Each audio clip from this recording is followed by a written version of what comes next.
और कैसे। हेलो बच्चों, आपका फिर से स्वागत है फिजिक्स वाला प्लेटफॉर्म पर। मैं सर्वेश कुमार दीक्षित आज आपके लिए लेके आया हूं प्यारे बच्चों क्या आइसोमेरिज्म का सेकंड लेक्चर। फर्स्ट लेक्चर में हम लोग ने देखो आइसोमेरिज्म किसे कहते हैं इसकी बात कर ली थी, चेन पढ़ा दी थी, पोजीशन पढ़ा दी थी, मेटामेरिज्म पढ़ा दिया था, फंक्शनल पढ़ा दिया था, टोटोमेरिज्म का बेसिक डेफिनेशन बता दिया था। आज हम लोगों को क्या करना है इस बात को देखते हैं और कैसे करना है ये बताते हैं। अरमान फाइनल कर दो। तो जरा देखो टॉपिक को आगे बढ़ाते हैं कि कैसे कैसे क्या क्या होगा, इस बात को जरा समझिए। तो अब हम लोग टोटोमेरिज्म पर ही कर रहे थे तो टोटोमेरिज्म को ही स्टार्ट करते हैं। टोटोमेरिज्म की आपको डेफिनेशन सारा बता दिया था कि कैसे चलता है ना। अब उस पर कुछ बातें और भी पूछी जाती है, उन पर डिस्कशन करते हैं कि यदि वो बातें पूछी गई तो हम लोग कैसे करेंगे। जरा गौर समझो, जब कीटो इनॉल टोटोमेरिज्म की बात करते हैं तो क्या होता है। तो जरा देखो कीटो इनॉल टोटोमेरिज्म क्या है। सभी बच्चे जानते हैं कि ये ग्रुप हमारा कीटो ग्रुप है। देखिए प्यारे बच्चों, ऐसे इस तरह से। अब एसिड और बेस की प्रेजेंस में क्या हो रहा है, ये प्रोटॉन ट्रांसफर हो रहा है इसको इस तरह से, इस तरह से ऐसे। मैंने क्या किया है, मैंने कुछ ये काम किया है, ऐसे लिया इस तरह से, इसको ऐसे किया, इसको ऐसे किया, तो ये आ जाएगा। ये प्रोटॉन इस तरह से शिफ्ट हुआ है। इस फॉर्म को बच्चों कीटो फॉर्म कहा जाता है और इस फॉर्म को बच्चों इनॉल फॉर्म कहा जाता है। इस फॉर्म को कीटो फॉर्म कहते हैं, इस फॉर्म को इनॉल फॉर्म कहते हैं। अब जरा गौर से समझिएगा, कीटो इनॉल में कितने से कितने का ट्रांसफर हो रहा है। तो यदि देखो आप 1 से हाइड्रोजन चला और 3 पर जाके गया, अब 1 से हाइड्रोजन चला और 3 पर पहुंचा, तो 1 से 3 का माइग्रेशन हो रहा है। जब 1 से 3 का माइग्रेशन होता है तो उसको बोलते हैं ट्रायड सिस्टम। और जब 1 से 2 का माइग्रेशन होता है तो डायड सिस्टम। ठीक है, तो कीटो इनॉल क्या है, ट्रायड सिस्टम का एग्जांपल है। 1 नंबर से 3 नंबर पे जाता है या 3 से 1 पे आता है, कौन, हाइड्रोजन। लास्ट क्लास में मैंने बोला था कि जब हाइड्रोजन के माइग्रेशन से फंक्शनल ग्रुप चेंज हो रहे हो तो समझ लेना वो टोटोमेरिज्म का एग्जांपल है। ये कीटो फॉर्म, इनॉल फॉर्म। अब होता क्या है इन जनरल, ये तो आप पकड़ ही लोगे। तो देखो जरा, इन जनरल इनॉल कंटेंट, ये इनॉल फॉर्म है, ये कीटो फॉर्म, कौन सा फॉर्म ज्यादा होता है, ये कैसे निकालते हैं। तो जरा देखो, अब हम आपको बताते हैं इंक्रीजिंग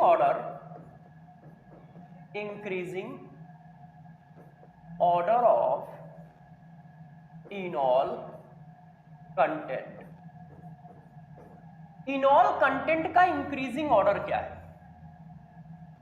ठीक है, जैसे देखो नॉर्मल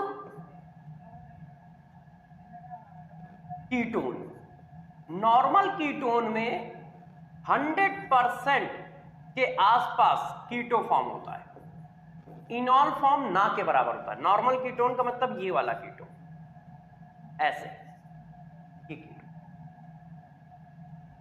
जब हम कीटोन में क्या करते हैं, एस्टर ग्रुप बढ़ाना चालू कर देते हैं। जैसे अब हम कीटोनिक ग्रुप को हम इस तरह से कर दे तो देखिए मेरे दोस्त, डरिएगा नहीं। देखो कीटोन के साथ साथ हम डेरिवेटिव लगाना चालू कर देते हैं, ये देखो, तो इनॉल परसेंटेज बढ़ने लगता है। इनॉल परसेंटेज क्या है, बढ़ रहा है। क्यों, अब क्या है कीटो के साथ क्या है, यदि हम कीटो को अल्फा कहें तो अल्फा बीटा, बीटा पे क्या लगा है, एस्टर, बीटा पे क्या लगा है, एस्टर लगा है। तो जैसे जैसे आप कीटोन के साथ कुछ ऐड करना चालू कर दोगे वैसे वैसे इनॉल का कंटेंट बढ़ने लगेगा। अब जरा देखो, किसी ने ये कर दिया, देखते जाइएगा आप लोग, ऐसा कर दिया, ये देखो। पीएच का मतलब तो जानते हो ना दोस्त, बेंजीन रिंग। प्यारे बच्चों, पीएच फिनाइल रिंग, तो फिनाइल रिंग बढ़ाने से भी इनॉल फॉर्म बढ़ता है। किसी ने ऐसा कर दिया, 2 कीटो लगा दिए, ये देखो। अब यहां से क्या होता है, कीटो फॉर्म से ज्यादा इनॉल फॉर्म हो जाता है। यहाँ पे 76% तक इनॉल फॉर्म होता है। ये देखो ऐसे। तो इधर से इधर नॉर्मल एल्डिहाइड नॉर्मल कीटोन में कीटो फॉर्म लगभग 100% के आसपास होता है।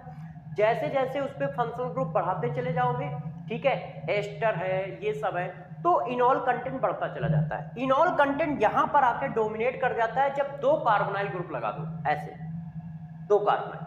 इससे भी ज्यादा इनॉल कंटेंट होता है कि यदि आपने दोनों कार्बोनाइल ग्रुप कैसे लगा दिए, साइक्लिक लगा दिए। साइक्लिक का इनॉल कंटेंट ओपन चेन के इनॉल कंटेंट से और ज्यादा होता है। ये कैसे होता है ये बात अभी समझाऊंगा, अभी पहले लिख देता हूं। इससे भी ज्यादा इनॉल कंटेंट होता है इसका यदि कीटोन के साथ एल्डिहाइड ऐड हो। ये देखो इसका इनॉल कंटेंट और ज्यादा होता है। और सबसे ज्यादा इनॉल कंटेंट होता है फिनॉल का। फिनॉल का तो इनॉल कंटेंट इतना ज्यादा होता है कि वो इनॉल फॉर्म में ही रहता है, इसी वजह से इसका नाम है फिनॉल। देखिएगा दोस्तों, ये देखो यहां पर 100% इनॉल फॉर्म है, ऐसे। अब इन बातों को एक एक करके मैं समझाता हूं कि ये बातें किस तरह से चलेंगी और किस तरह से आगे बढ़ेंगी, ठीक है। गौर से समझिएगा कि ऐसा क्या होता है कि फंक्शनल ग्रुप लगने से इनॉल फॉर्म बढ़ता चला जाता है, इस तरह से। देखो बच्चों, हमारे पास ये है ऐसा। अब जब हम इसको रेजोनेंस कराएंगे, इनॉल फॉर्म से कीटो फॉर्म बनाएंगे, तो ये ऐसा आ जाएगा इस तरह से। ये देखिए इनॉल फॉर्म से हमने क्या बनाया, कीटो फॉर्म है, ऐसा किया। तो ये मॉलिक्यूल ज्यादा स्टेबल होता है क्योंकि कार्बन ऑक्सीजन का डबल बॉन्ड ज्यादा स्टेबल होता है, पोलरिटी होती है उसमें। तो कार्बन ऑक्सीजन का डबल बॉन्ड ज्यादा स्टेबल होने की वजह से पूरा का पूरा इक्विलिब्रियम जो होता है बैक डायरेक्शन में शिफ्ट होता है, कुछ इस तरह से। मैक्सिमम इक्विलिब्रियम बैकवर्ड डायरेक्शन में शिफ्ट रहता है, ऐसे, जिसकी वजह से कीटो फॉर्म 100% के आसपास होता है, इनॉल फॉर्म जो होता है लगभग 0% के आसपास होता है, लगभग 0%, ऐसे। मगर जब आप 2 कार्बोनाइल ग्रुप लगा देते हो, गौर समझते जाइएगा, ऐसे, वो भी एक दूसरे के बीटा पर। ये देखो ये अल्फा ये बीटा है, तो ये बीटा पर ही तो लगा है।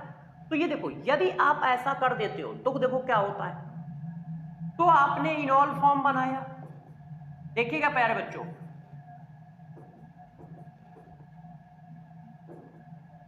ये देखो आपने क्या किया, इस तरह का एक इनॉल फॉर्म बना लिया। इनॉल फॉर्म यहां से भी बन सकता था, यहां से भी बन सकता था, है कि नहीं भाई। यहां के अल्फा हाइड्रोजन के साथ रेजोनेंस करा सकते हो और यहां के भी अल्फा हाइड्रोजन के साथ रेजोनेंस करा सकते हो। जब हम बीच वाले के साथ कराते हैं तो जरा देखो क्या आता है। जब बीच वाले के साथ आपने कराया तो ये देखो इस तरह से, ये हम इसको इस तरह से लिख ले, किसी बच्चे को बुरा तो नहीं लगेगा। ये देखिए, देखो प्यारे बच्चों, तो ये इस तरह से हाइड्रोजन बॉन्डिंग कर लेता है और हाइड्रोजन बॉन्डिंग करने की वजह से इसकी स्टेबिलिटी बढ़ जाती है।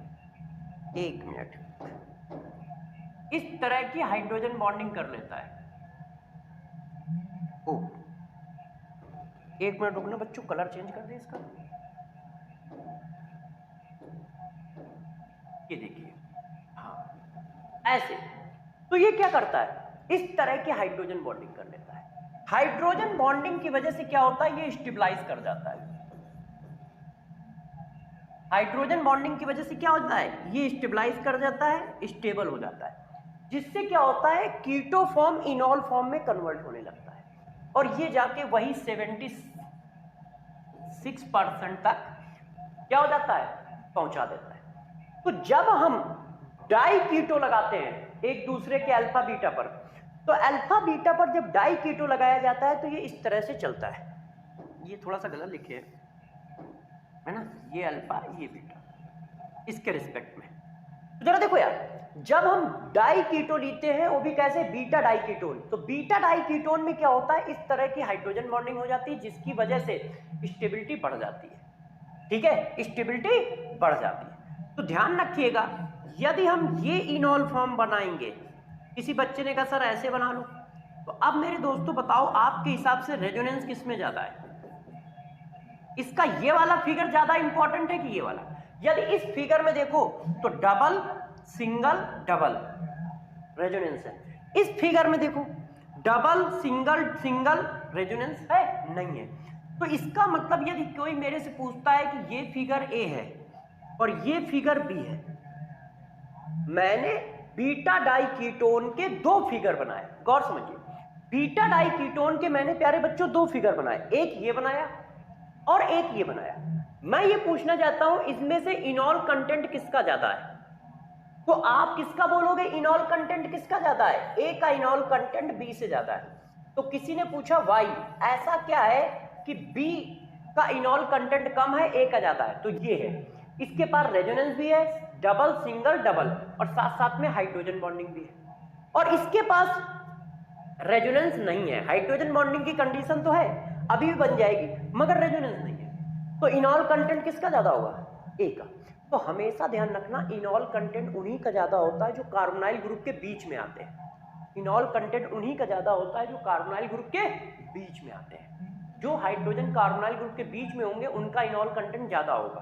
तो यदि तुमसे कोई कहता है कि इसका इनॉल फॉर्म बनाओ, तो तुम ये वाला बनाओगे, ये वाला नहीं। पॉसिबल इनॉल फॉर्म बनाओ तो फिर ये वाला भी बनेगा, ये वाला भी बनेगा, मगर मोस्ट स्टेबल इनॉल फॉर्म बनाने को बोला जाए तो ये वाला बनाओगे, तो फिर ये वाला बनाओगे। ठीक है ना? तो जरा ध्यान रखिएगा। अब बात को और आगे ले चलते हैं कि इनॉल फॉर्म इसी तरह से बढ़ता हुआ फिनॉल तक पहुंच जाता है। अब बात आती है कि फिनॉल 100% इनॉल फॉर्म क्यों है? देखो ये फिनॉल है, यदि हम इसका कीटो फॉर्म बनाएं तो मेरे दोस्त कीटो फॉर्म इसका ये आएगा, ऐसा। क्यों? ये बॉन्ड ऐसे चला गया, हाइड्रोजन यहां पे आ गया, ये आया। अब जरा बताना ये क्या है? फिनॉल सभी बच्चों को पता है एरोमेटिक होता है, मगर क्या ये एरोमेटिक है? ये नॉन एरोमेटिक हो गया। नॉन एरोमेटिक क्यों हो गया? क्योंकि यहां पे क्या है? sp3 है, प्लेनर है मगर प्लेनर नहीं है, ये कार्बन sp3 है, तो नॉन एरोमेटिक है। तो आप सभी लोग जानते हैं कि इसकी स्टेबिलिटी बहुत ज्यादा होगी, इसी वजह से इसका इनॉल फॉर्म क्या होता है? लगभग 100% के आसपास होता है। और इसका कीटो फॉर्म क्या होता है? ना के बराबर होता है। क्यों? क्योंकि रीजन क्या है? क्योंकि वो एरोमेटिक है और ये नॉन एरोमेटिक है। तो यार इनॉल फॉर्म बनाने से एरोमेटिसिटी आ रही है, एरोमेटिक करेक्टर आ रहा है, तो इसी वजह से इक्विलिब्रियम उधर ही की ओर भागता रहता है। इसीलिए इक्विलिब्रियम क्या होता है? उधर की ओर ही जाता है। ठीक है ना? क्योंकि तुमसे ऐसा क्वेश्चन पूछा जाएगा, जरा देखिएगा। ठीक है, select the compound which have maximum enol content. वो कंपाउंड सेलेक्ट करो जिसके पास मैक्सिमम इनॉल कंटेंट हो। ऑप्शन में दिया, ऑप्शन लिखा है कीटोन, ऐसे। एक ऑप्शन मैंने लिख दिया बेटा ये, ध्यान दीजिए,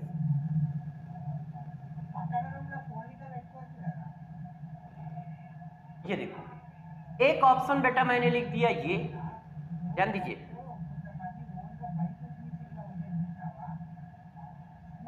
ये देखिए। और एक प्यारे बच्चों मैंने ऑप्शन दिया ये कि मैक्सिमम इनॉल कंटेंट किसका होगा? मैक्सिमम इनॉल कंटेंट किसका होगा, ये बात आपको बतानी है। ये देखिए, मैंने कहा बताओ मैक्सिमम इनॉल कंटेंट किसका होगा, तो तुम क्या करोगे? इसको टिक करोगे। क्यों टिक करोगे?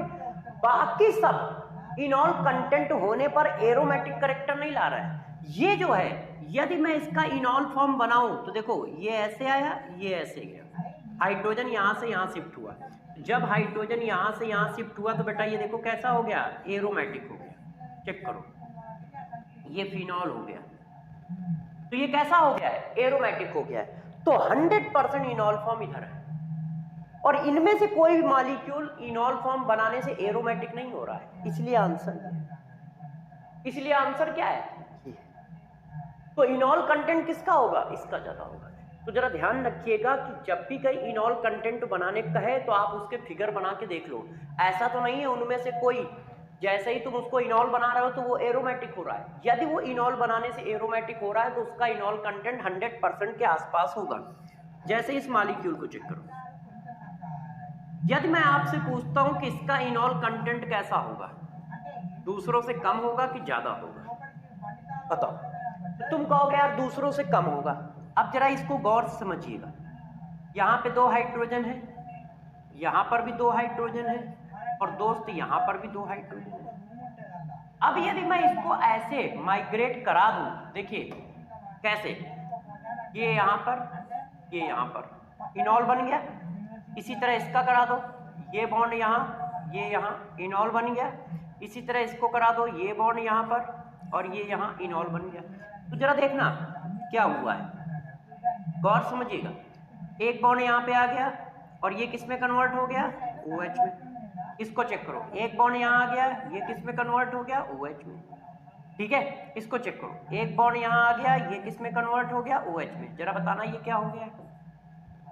एरोमेटिक। और एरोमेटिक हो गया है तो इनॉल कंटेंट क्या होगा? लगभग 100%। तो ध्यान रखिएगा इस बात का भी कि इनॉल कंटेंट एरोमेटिसिटी यदि बढ़ रही है इनॉल बनाने से, तो ध्यान रखिएगा वो 100% के आसपास का इनॉल कंटेंट वाला मॉलिक्यूल होगा। वो 100% के आसपास इनॉल कंटेंट वाला मॉलिक्यूल होगा। ठीक है, इतनी बात समझ गए सब लोग? कैसे निकालोगे इनॉल कंटेंट? अब हम लोग बात करने जा रहे हैं किसकी? Geometrical isomerism. कोई बच्चा बता सकता है कि ज्योमेट्रिकल आइसोमरिज्म कैसे पकड़ी जाए? यदि ज्योमेट्रिकल आइसोमरिज्म का बच्चों मेरे पास कोई क्वेश्चन आएगा तो क्या आएगा और हमें उसको कैसे करना होगा, इस बात का डिस्कशन करते हैं। बताओ। तो देखो, पहले ज्योमेट्रिकल आइसोमरिज्म होती कब है? जब सिंगल बॉन्ड जो हो, सिंगल बॉन्ड रोटेट ना हो रहा हो। यदि सिंगल बॉन्ड में रोटेशन नहीं है तो वहां पर ज्योमेट्रिकल आइसोमरिज्म आती है। Then geometrical isomerism occurs. तो वहां पर मेरे दोस्तों ज्योमेट्रिकल आइसोमरिज्म आ सकती है। यदि सिंगल बॉन्ड के अबाउट रोटेशन नहीं हो रहा है तो restricted rotation about single bond. जब सिंगल बॉन्ड रोटेट नहीं करेगा तो वहां पर ज्योमेट्रिकल आइसोमरिज्म की कंडीशन मिलती है। अब बात ये आती है दोस्त की सिंगल बॉन्ड कहां रोटेट नहीं होगा। तो देखो प्यारे बच्चों, सिंगल बॉन्ड कहां रोटेट नहीं होता। कंडीशन नंबर 1, जब आप क्या कर दो? डबल बॉन्ड फॉर्म कर दो। यदि डबल बॉन्ड फॉर्म कर दोगे तो सिंगल बॉन्ड का रोटेशन नहीं होगा। ठीक है, यदि डबल बॉन्ड फॉर्म कर दिया तो सिंगल बॉन्ड का रोटेशन नहीं होगा, नहीं तो डबल बॉन्ड बनेगा ही नहीं, ब्रेक हो जाएगा। तो पहली कंडीशन ये है कि जहां पर डबल बॉन्ड क्या है? सिंगल बॉन्ड रोटेट नहीं होता है। दूसरी कंडीशन, और क्या कंडीशन है? यदि आप रिंग फॉर्म कर दो, साइक्लिक रिंग, यदि कहीं पर रिंग फॉर्मेशन है तो भी सिंगल बॉन्ड रोटेट नहीं होगा, नहीं तो रिंग ब्रेक हो जाएगी। जैसे ये देखो, हमने एक साइक्लिक रिंग बना दी, तो ये साइक्लिक रिंग वाले सिंगल बॉन्ड रोटेट नहीं हो रहे हैं, यहां पर भी रिस्ट्रिक्शन है। ठीक है, तीसरी कंडीशन देख लो, यदि हम कुछ ऐसा कर ले गए तो साइक्लिक रिंग के साथ साथ डबल बॉन्ड, साइक्लिक रिंग के साथ साथ डबल बॉन्ड, ये देखो इसको कहते हैं, ये देखो ऑक्साइम कंडीशन, ये ऑक्साइम ग्रुप होता है। और डबल बॉन्ड में हमारे पास 3 कंडीशन होती है जहां पर हमें आइसोमरिज्म चेक करनी है। एक कार्बन कार्बन डबल बॉन्ड, एक कार्बन नाइट्रोजन डबल बॉन्ड, और एक नाइट्रोजन नाइट्रोजन डबल बॉन्ड। ये देखो, तो सबसे पहली बात ये समझो कि ज्योमेट्रिकल आइसोमरिज्म कब आएगी। तो मेरे दोस्तों, ज्योमेट्रिकल आइसोमरिज्म तभी आती है कि जब सिंगल बॉन्ड रोटेट ना हो। जब सिंगल बॉन्ड रोटेट नहीं होगा तो ज्योमेट्रिकल आइसोमरिज्म आएगी। अब बात आती है कि सिंगल बॉन्ड रोटेट कब नहीं होगा, तो ध्यान रखिएगा प्यारे बच्चों, सिंगल बॉन्ड कब रोटेट नहीं होता है? पहला, यदि दो एटम के बीच में पाई बॉन्ड बन गया तो सिंगल बॉन्ड रोटेट नहीं होगा। उनमें से ये 3 केस हमें पढ़ने हैं। यदि कहीं पे रिंग फॉर्मेशन हो गया है तो भी सिंगल बॉन्ड रोटेट नहीं होगा। यदि रिंग और डबल बॉन्ड दोनों फॉर्म हो गए एक साथ तो भी सिंगल बॉन्ड रोटेट नहीं होगा। तो सिंगल बॉन्ड कब कब रोटेट नहीं होता है? मल्टीपल बॉन्ड फॉर्म होने पर रोटेट नहीं होता है, रिंग फॉर्म होने पर रोटेट नहीं होता है, ring with double bond form होने पर भी सिंगल बॉन्ड रोटेट नहीं होगा। और जब सिंगल बॉन्ड रोटेट नहीं होता है तभी ज्योमेट्रिकल आइसोमेरिज्म आती है। पहला पॉइंट हो गया। अब बात होती है कि आती कैसे है, इस पर चलते हैं कि भाई आएगी कैसे। तो जरा गौर से समझो, जो हम ज्योमेट्रिकल आइसोमेरिज्म पढ़ते हैं वो क्या है, जरा देखो। हमें क्या करना है? 2 and more than 2 and 2 and more than 2 figure form by different arrangement of atom oblique group in 2-dimensional या 3-dimensional space।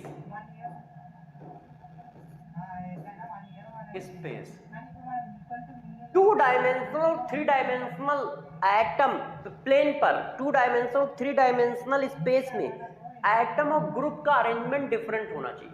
और ध्यान रखिए ज्योमेट्रिकल में मैंने अभी पीछे पढ़ाया था स्टीरियो में कि बॉन्डिंग अरेंजमेंट सेम होगा। बॉन्डिंग अरेंजमेंट सेम होगा मतलब जिसके साथ जिसने जो बॉन्ड बना रखा है वो उसी के साथ बना के रखेगा। बॉन्डिंग अरेंजमेंट क्या है? कांस्टेंट है, बॉन्ड नहीं चेंज होंगे। फॉर एग्जाम्पल देखो, मैंने सबसे पहला एग्जाम्पल उठाया, जैसे ये एक मॉलिक्यूल है। गौर से देखो प्यारे बच्चों, किसी ने कहा बताओ इसमें क्या हो सकता है, तो मैंने कहा देखो यार इसके 2 फिगर पॉसिबल है। किसी ने कहा कौन कौन से 2 फिगर पॉसिबल है? डबल बॉन्ड के अबाउट 2 फिगर पॉसिबल है। तो किसी ने कहा यार तुम डबल बॉन्ड के अबाउट क्यों बता रहे हो? तो भैया हम ज्योमेट्रिकल डिस्कस कर रहे हैं ना यार, तो जब ज्योमेट्रिकल डिस्कस करेंगे तो डबल बॉन्ड के अबाउट ही तो बात करेंगे, क्योंकि ज्योमेट्रिकल का मतलब क्या है? सिंगल बॉन्ड का रोटेशन नहीं होना चाहिए। तो सिंगल बॉन्ड यहां पर तो रोटेट हो रहा है, तो यहां पे क्यों डिस्कस करेंगे? ज्योमेट्रिकल तो इस बॉन्ड के रिस्पेक्ट में मिलेगी ना, तो इसी बॉन्ड को डिस्कस करेंगे। मैंने कहा इस बॉन्ड के रिस्पेक्ट में भी हम इसके 2 फिगर बना सकते हैं। तो किसी ने कहा कैसे? तो मैंने कहा देखो ऐसे, इस तरह से। मैंने कहा देखो ये दोनों फिगर अलग अलग है। उन्होंने कहा ऐसे कैसे? तो मैंने कहा देखो ये एक दूसरे से 180 पे है और ये दोनों एक दूसरे से 180 पे नहीं है, तो इसका मतलब अलग अलग फिगर है। तो उन्होंने कहा हाँ। तो इन फिगर को हम लोगों ने नाम दे दिया। इन फिगर को क्या नाम दिया गया? जरा जरा देखो, जब ये इस डॉटेड लाइन के एक साइड होते हैं तो उसको बोलते हैं सिस। सिस का मतलब होता है सेम साइड, सेम साइड ऐसे। और ये सिस और ट्रांस कोई ज्योमेट्रिकल आइसोमेरिज्म नहीं है। सिस और ट्रांस तो नॉमेनक्लेचर है, ये बच्चे गलत बताते हैं कि सिस ट्रांस ज्योमेट्रिकल आइसोमेरिज्म नहीं। वो ये कह रहा है कि इस डबल बॉन्ड के अबाउट रोटेशन नहीं हो रहा है तो इसके 2 फिगर पॉसिबल है। अब 2 फिगर में से कौन सी फिगर की बात चल रही है बताओ? आईपीएसी नॉमेनक्लेचर के हिसाब से दोनों का नॉमेनक्लेचर सेम आएगा। तो उन्होंने नॉमेनक्लेचर के लिए एक और टर्म बढ़ा दिया कि जब दोनों ग्रुप सेम टाइप के ग्रुप एक साइड हो तो उनको सिस बोलो, और जब सेम टाइप के ग्रुप अपोजिट साइड हो तो उनको ट्रांस बोलो। तो सिस और ट्रांस नॉमेनक्लेचर के हैं, सेम साइड, ठीक है। सेम टाइप के ग्रुप सेम साइड हो तो उसको क्या बोलते हो? और जब अपोजिट साइड हो तो उसको क्या बोलते हो? ट्रांस बोलते हो।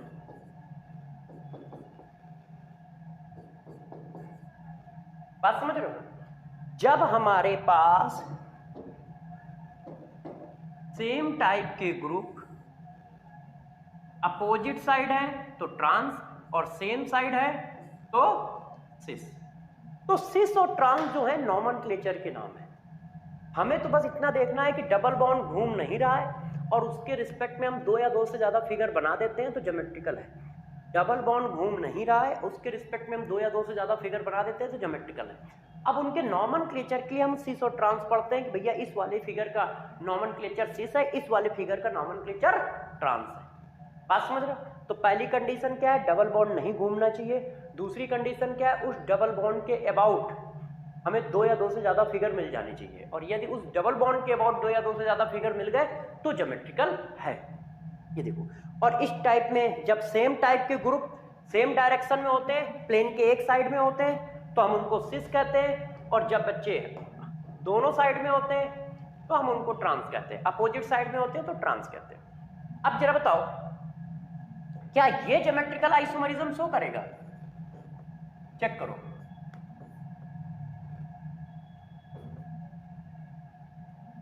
क्या ये ज्योमेट्रिकल आइसोमरिज्म शो करेगा? बॉन्ड ब्रेक, देखो ये डबल बॉन्ड है, डबल बॉन्ड होने का मतलब बॉन्ड रोटेट नहीं हो रहा है, तो बॉन्ड रोटेट नहीं हो रहा है इसका मतलब क्या ज्योमेट्रिकल थोड़ी है। ज्योमेट्रिकल का मतलब है बॉन्ड रोटेट ना हो और मिनिमम 2 फिगर बन जाए। अब आप इसके जरा 2 फिगर बना के देखो, पहला फिगर तो ये आ गया, दूसरा फिगर बना के देखो, डबल बॉन्ड के अबाउट दूसरा फिगर बनाना है, तो दूसरे फिगर में क्या कर सकते हो, या तो इनको घुमा सकते हो या उनको घुमा सकते हो, तो यार वो तो सेम ही है, तो इसी को घुमा लो। तो किसी ने क्या किया, CH3 को नीचे कर दिया, H को ऊपर कर दिया, क्योंकि सिंगल बॉन्ड तो घूम सकता है ना, और इसको ऐसे कर दिया। अब बताओ इस फिगर और इस फिगर में क्या डिफरेंस है? कोई डिफरेंस नहीं है, ये तो दोनों क्या है, सेम फिगर है। और लिख दो, इसके 2 फिगर मिल ही नहीं रहे, तो जब 2 फिगर नहीं मिल रहे हैं तो ज्योमेट्रिकल कैसे? ज्योमेट्रिकल का मतलब ये नहीं है कि सिर्फ डबल बॉन्ड मिल जाए, ज्योमेट्रिकल का मतलब ये है कि पहले तो सिंगल बॉन्ड रुकना चाहिए, और जब सिंगल बॉन्ड रुक गया तो उसके रिस्पेक्ट में 2 फिगर भी आने चाहिए। जैसे यहां हुआ है, डबल बॉन्ड बना तो क्या हुआ, सिंगल बॉन्ड का रोटेशन बंद हो गया, अब उस डबल बॉन्ड के रिस्पेक्ट में 2 फिगर भी आने चाहिए मिनिमम, तो ज्योमेट्रिकल है। अब यहां सिंगल बॉन्ड डबल बॉन्ड बनने से ज्योमेट्रिकल की पहली कंडीशन तो एप्लीकेबल हो गई कि हाँ यहां ज्योमेट्रिकल हो सकता है क्योंकि सिंगल बॉन्ड रुक गया है, मगर 2 फिगर नहीं मिल रहे हैं, और 2 फिगर नहीं मिल रहे हैं तो ये आइसोमरिज्म की कंडीशन ही नहीं है। इसका मतलब ये जो है जीआई नहीं शो करेगा। तो जब भी कहीं पर टर्मिनल कार्बन में सेम एटम या सेम ग्रुप जुड़े हैं तो वो कभी भी जीआई नहीं सही करेगा, क्योंकि यदि ये सेम रहेंगे तो इनको चाहे जितना चेंज करते रहो सेम ही नॉमेनक्लेचर आएगा, है ना। तो इस बात को हम एक नोट में डाल देते हैं, इस बात को हम नोट में क्या देते हैं, यदि हमारे पास जो टर्मिनल कार्बन है double bonded carbon, terminal double bonded carbon है, कार्बन एटम है आइडेंटिकल या फिर सेम एटम ऑब्लिक ग्रुप। यदि डबल बॉन्डेड कार्बन के पास आइडेंटिकल एटम है, आइडेंटिकल ग्रुप है, तो वो कभी भी जीआई नहीं शो करेगा, है ना। ज्योमेट्रिकल आइसोमरिज्म वो क्या करेगा, नहीं देगा, ये ध्यान रखिए।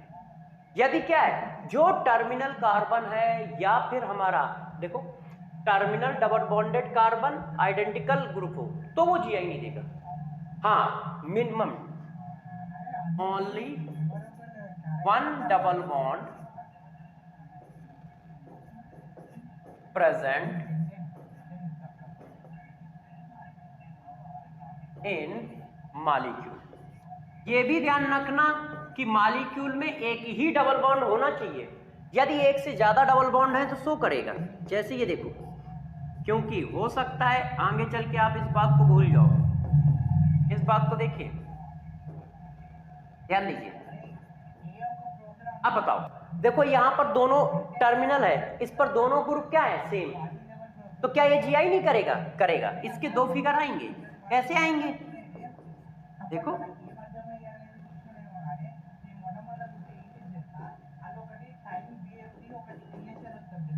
एक फिगर ये आया, अब देखो हाइड्रोजन सेम साइड है तो ये क्या हो गया, सिस, और एक फिगर बच्चों ने ये बना दिया,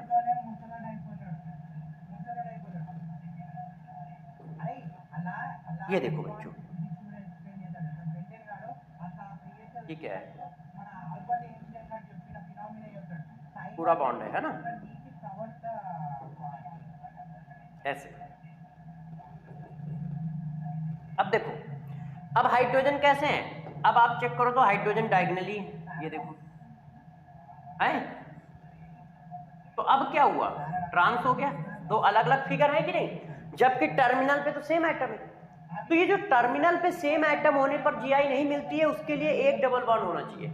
यदि किसी के पास दो या दो से ज्यादा डबल बॉन्ड है तो टर्मिनल पे सेम एटम है फिर भी मिल जाएगी। देखो ये देखो, मैंने एग्जांपल दिया है, तो ध्यान रखिए, जब एक डबल बॉन्ड होता है तो नहीं मिलती है, मगर यदि एक से ज्यादा डबल बॉन्ड है तो मिलेगी। ठीक, तो यदि मैं कहता हूं कि जरा बताना कि ये जीआई शो करेगा कि नहीं, तो उसके लिए एक एक करके समझ लो। पहले ये बात आ गई, इसको क्या बोलते हैं, सिस और ट्रांस। अब थोड़ा और बताते हैं, कॉन्सेप्ट को समझो। Anti and syn, geometrical isomerism, ये क्या होता है, देखो इस बात को जरा सारे बच्चे समझे। इसको बोला जाता है ऑक्साइम ग्रुप। इसको क्या बोलते हैं, ये ऑक्साइम फंक्शनल ग्रुप है। C double bond NOH, C double bond NOH oxime functional group होता है। अब यदि किसी बच्चे ने इसके दो फिगर ऐसे बना दिए, इसको मैंने R कह दिया, इसको H कह दिया, देखिए एक फिगर बच्चे ने ये बना दिया ऐसे, और एक फिगर बच्चे ने ये बना दिया, तो ये दोनों फिगर यार दोस्त सेम तो नहीं है, क्यों प्यारे बच्चों, ये दोनों फिगर अलग अलग हैं कि नहीं है, चेक कर लो।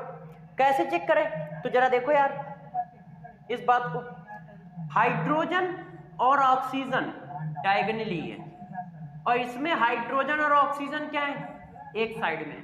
तो जब हाइड्रोजन और ऑक्सीजन एक साइड में होते हैं तो सिन बोलते हैं, और जब अपोजिट साइड में होते हैं तो ट्रांस बोलते हैं। जब हाइड्रोजन और ऑक्सीजन एक साइड में होते हैं तो सिन बोलते हैं, और जब अपोजिट साइड में होते हैं तो ट्रांस बोलते हैं। है यहां पर भी डबल बॉन्ड है, तो डबल बॉन्ड के रिस्पेक्ट में दो फिगर मिल गए, एक ये, मगर ये तभी पॉसिबल है जब इससे क्या हो, दो डिफरेंट ग्रुप अटैच हो, two different atom oblique group होने चाहिए। देखो इस कार्बन से दो डिफरेंट ग्रुप या एटम अटैच होने चाहिए, तभी कहीं पर जाके हमें ज्योमेट्रिकल मिलेगी। तो ऑक्साइम कंपाउंड भी ज्योमेट्रिकल शो करता है, मगर उनके नॉमेनक्लेचर लिखे जाते हैं सिन और एंटी। जब H और OH सेम साइड होते हैं तो सिन, और H और OH जब अपोजिट साइड होते हैं तो एंटी। ठीक है, और मिलेगा कब, जब इस कार्बन पे दो डिफरेंट ग्रुप हो, जैसे H और R लगा है, ये दोनों HH कर दोगे तो सेमी फिगर रहेगा, दोनों RR कर दोगे तो सेमी फिगर रहेगा, दो डिफरेंट ग्रुप मिलेंगे ही नहीं।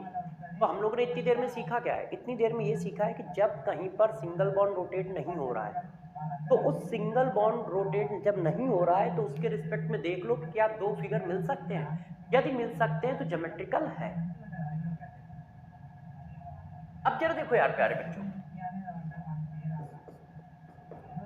अब एक और नाइट्रोजन नाइट्रोजन डबल बॉन्ड, इसको भी देख लो, जैसे ये।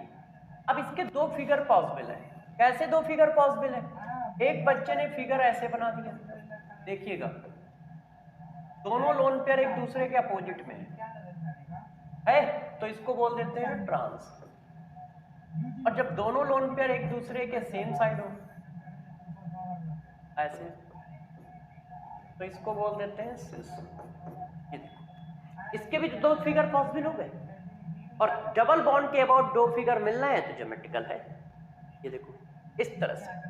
तो एक क्वेश्चन आया, ठीक है, select the compound which show GI। ये देखो कैसे कैसे कंपाउंड लिखा गया, पहला CH3CH डबल बॉन्ड NOH, दूसरा CH3CH डबल बॉन्ड C6, तीसरा देखिएगा CH2 डबल बॉन्ड NOH, ठीक है। इसको देखो,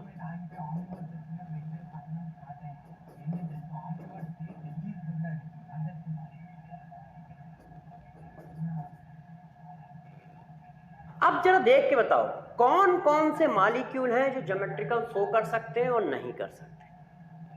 बताइए कौन से ऐसे मॉलिक्यूल हैं जो ज्योमेट्रिकल शो कर सकते हैं, नहीं कर सकते। देखो ये ऑक्साइम लिखा है, ऑक्साइम के कार्बन से दोनों ग्रुप डिफरेंट अटैच हैं, एक हाइड्रोजन अटैच है, एक CH3 अटैच है, तो ये शो करेगा। यदि ऑक्साइम में, ये देखो लिखा है, यदि ऑक्साइम में दो डिफरेंट ग्रुप अटैच हैं तो फिर वो ज्योमेट्रिकल शो करेगा, करेगा कि नहीं। तो जरा बताओ कार्बन के पास दो डिफरेंट ग्रुप अटैच हैं कि नहीं है।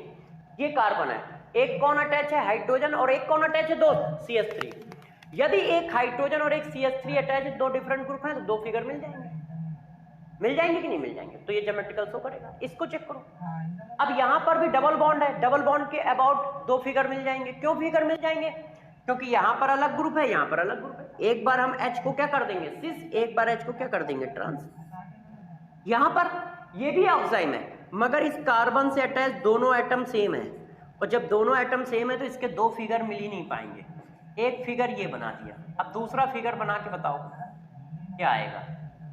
ये देखो, अब आप क्या कर सकते हो, इनको इंटरचेंज कर सकते हो, तो दोनों H ही है ना, इंटरचेंज करने से नया फिगर थोड़ी हाथ लगेगा, कोई भी एंगल नया नहीं आएगा। अब इसको बताओ, दो डबल बॉन्ड है, क्या फिर भी ज्योमेट्रिकल शो करेगा, नहीं करेगा, क्योंकि इधर भी सेम है और इधर भी सेम है, तो इसके दो फिगर मिलेंगे नहीं। कोशिश कर लो, इसके दो फिगर मिल ही नहीं रहे है, और जब दो फिगर नहीं मिलेंगे तो ज्योमेट्रिकल नहीं शो करेगा। तो A और B ज्योमेट्रिकल शो करेंगे। सॉरी बच्चों, थकान बहुत है। A और B क्या करेंगे, ज्योमेट्रिकल शो करेंगे। क्यों करेंगे, क्योंकि आप जानते हैं इनके दो फिगर मिल जाएंगे। क्यों, कंडीशन मिली, इस कार्बन के पास H और C6H5 है, तो एक बार H और OH सेम साइड हो जाएंगे, एक बार H और OH अपोजिट साइड हो जाएंगे। यहां पर भी वही कंडीशन है, मगर इन दोनों के पास ऐसा नहीं है। अब आ जाते हैं रिंग पे। यदि कहीं रिंग वाला केस होगा तो तुम कैसे पकड़ोगे, तो इस बात को जरा समझो, ठीक है। रिंग के अबाउट ज्योमेट्रिकल आइसोमेरिज्म, तो GI अबाउट साइक्लिक रिंग। यदि कहीं पर रिंग होगी तो कैसे करोगे, तो जरा इस बात को समझते हैं। देखो ये साइक्लिक रिंग है, ऐसे, ये देखो, जब हम स्ट्रेट लाइन खींचते हैं तो ये फिशर प्रोजेक्शन होता है। स्ट्रेट लाइन जब खींचते हो, आप लोगों ने थोड़ा बहुत तो पढ़ाई होगा, ये देखो, जब स्ट्रेट लाइन खींची जाती है तो इसको बोलते हैं फिशर प्रोजेक्शन।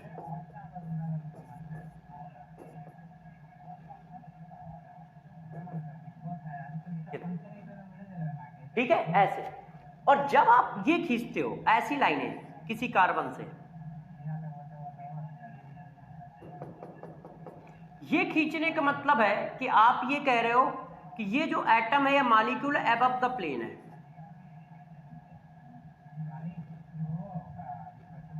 और इसका मतलब होता है वो एटम या मॉलिक्यूल बिलो द प्लेन है। और इस कॉन्सेप्ट को बोला जाता है फ्लाईवेज प्रोजेक्शन।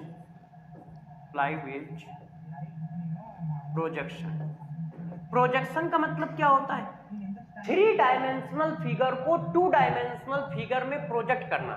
3 डायमेंशनल फिगर को 2 डायमेंशनल प्लेन में प्रोजेक्ट करने को बोलते हैं प्रोजेक्शन। तो ये एक अलग तरीका है 3 डायमेंशनल फिगर को 2 डायमेंशनल प्लेन में प्रोजेक्ट करने को, जिसको फ्लाईवेज प्रोजेक्शन बोलते हैं। और ये एक अलग तरीका है। इसका तरीके का मतलब है ये और ये दोनों एक दूसरे के एंटी हैं, अपोजिट है, एंटी है, अपोजिट है, इसका मतलब ये। तो अब जरा देखो, यदि कहीं पर यहां पे H लगा है, यहां पे H लगा है, यहां Cl लगा है, यहां Cl लगा है, तो जरा बताओ H और H एक दूसरे के क्या है, अपोजिट है ना। ये देखो अपोजिट है ना, ये देखो तो अपोजिट है ना, ये देखो अपोजिट आ रहा है, तो ये अपोजिट है,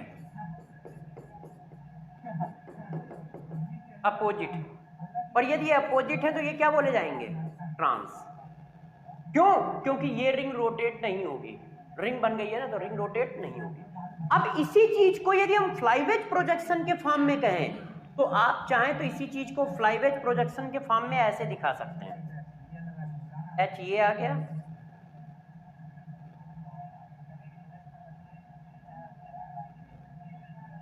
अब जरा देखो ये क्या है, ये है बिलो द प्लेन,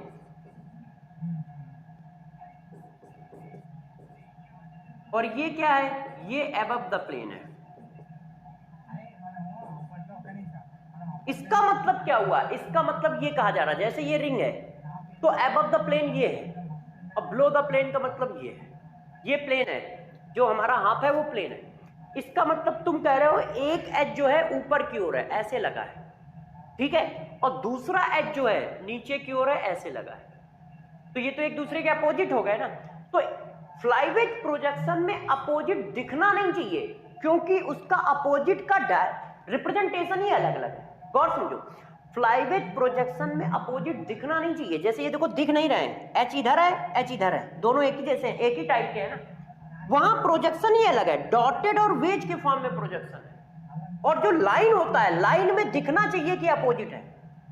क्यों? क्योंकि अबव द प्लेन वाले के लिए भी सेम लाइन है और डाउन द प्लेन वाले के लिए भी सेम लाइन है, मगर फ्लाईवेज प्रोजेक्शन में अबव द प्लेन वाले के लिए अलग लाइन है, वेज लाइन होती है, चौड़ी सी लाइन ये ऐसे, और बिलो द प्लेन वाले के लिए डॉटेड लाइन होती है। तो इन्होंने बॉन्ड को रिप्रेजेंट करा दिया है, तो हम बॉन्ड से पकड़ लेते हैं कि ये ऊपर है और ये नीचे है, तो एटम को रिप्रेजेंट कराना जरूरी नहीं कि दोनों अलग अलग होने चाहिए, वो बॉन्ड से पकड़ में आ जाता है। और इसमें एटम को रिप्रेजेंट कराना जरूरी है, बॉन्ड से पकड़ में नहीं आएगा क्योंकि दोनों ही सॉलिड लाइन लिखी है, तो वहां एटम की लोकेशन दिखानी पड़ेगी कि हाँ ये अपोजिट है, और दोनों लोग एक ही बात बताने की कोशिश कर रहे हैं। ये देखो, और ये भी क्या है, ट्रांसफिगर है। तो फ्लाईवेज प्रोजेक्शन क्या करता है, बॉन्ड को रिप्रेजेंट कराता है, और फिजर प्रोजेक्शन क्या करता है, एटम को रिप्रेजेंट कराता है, मगर दोनों एक ही बात बता रहे होते हैं। तो देख रहा, देखो रिंग के अबाउट कैसे निकलेगी, जैसे ये देखो, अब मैंने कहा जरा ये बताओ ये सिस है या ट्रांस है, ये कैसा फिगर है आपके हिसाब से, ये सिस फिगर है या ट्रांस फिगर है? तो देखो ये स्ट्रेट लाइन आ रही है ना, तो इस तरह का है, इसमें ये दोनों एक जैसे हैं, एक ही जगह पे है ना, एक ही तरफ है, तो ये कैसा है, सिस। और यही ये बात ऐसे लिख देता, ये देखो, ओह एक मिनट बच्चों रफ करने दो, ये देखो, अब ये क्या है, एक दूसरे के अपोजिट है, तो ये क्या है, ट्रांस है। क्यों? क्योंकि रिप्रेजेंटेशन इस फॉर्म में दिया गया है, और अपोजिट का मतलब क्या होता है, ये देखो एक दूसरे के अपोजिट साइड में, तो ट्रांस होता है, क्योंकि रिप्रेजेंटेशन लाइन स्ट्रक्चर में है, स्ट्रेट लाइन स्ट्रक्चर है। और इसी चीज को फ्लाईवेज में बनाना हो तो ऐसे बना दोगे, इसमें जरूरी नहीं कि मुझे अपोजिट दिखाना पड़े। ये देखो, ये सिस है,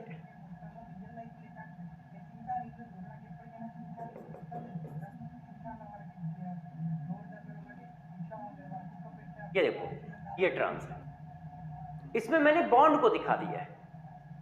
बात समझ रहे हो मेरी, पकड़ पाओगे? तो चलो जरा बताओ,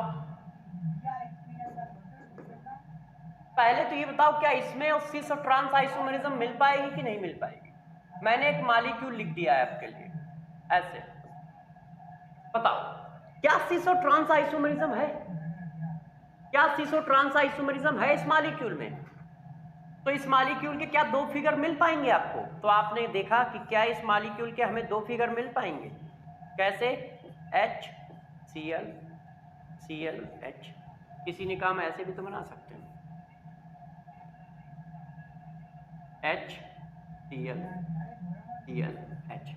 क्या ये सेम फिगर है? नहीं, इसमें क्या है, ये सिस है और ये ट्रांस है, तो इस मॉलिक्यूल के दो फिगर मिल गए ना, तो ये ज्योमेट्रिकल है। इस मॉलिक्यूल के दो फिगर मिल गए तो ये ज्योमेट्रिकल है। अब देखो ये, क्या ये ज्योमेट्रिकल है? तो बच्चे ने कहा हाँ सर इसके दो फिगर मिल तो गए। देखिए बच्चे ने कहा सर इसके दो फिगर मिल तो गए, HCl H और Cl, देखो दो फिगर मिल गए। तो क्या ये दो फिगर हमारे हैं? तो जरा देखो, दो फिगर मिल गए, सीसो ट्रांस है? नहीं, यहां पर सीसो ट्रांस नहीं है। क्यों? क्योंकि ये दोनों एक फिगर है। ऐसे कैसे पता चलेगा? इसको लाइन को काटो जरा दो इक्वल पार्ट में। ये देखो, यदि हमारे पास एक लाइन ड्रा करने से दोनों तरफ सेम चीज आ रही है, जो इधर है ओ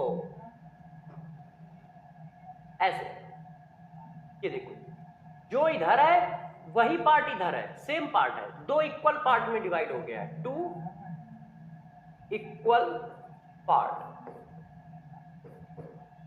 यदि दो इक्वल पार्ट में डिवाइड हो रहा है इसका मतलब वहां पर ज्योमेट्रिकल नहीं है। और वही बात यहां पर आ रही है। ये देखो ये भी दो इक्वल पार्ट में डिवाइड है, तो यहां पर ज्योमेट्रिकल नहीं है। इसका मतलब ये दोनों सेम फिगर है, अलग अलग फिगर नहीं है, अलग अलग फिगर नहीं है। चाहे ये लिखा हो चाहे ये लिखा हो, बात एक ही है कि नहीं? क्यों? इधर वाला पार्ट इधर वाले पार्ट के बराबर है, इधर वाला पार्ट इधर वाले पार्ट के बराबर है, तो सेम ही फिगर तो होगा।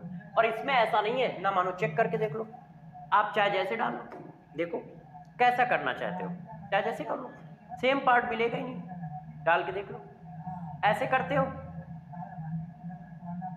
ये देखो, तो इधर वाला पार्ट उधर वाले पार्ट के बराबर नहीं है। इधर कितने सारे कार्बन है, उधर सिर्फ एक ही कार्बन है। ऐसा करते हो तो ये देखो H इसके ओवरलैप में जा रहा है, H और Cl ओवरलैप नहीं होंगे, Cl और Br ओवरलैप नहीं होंगे, तो एक जैसे है नहीं फिगर। कार्बन भी एक जैसे नहीं है, इसमें है।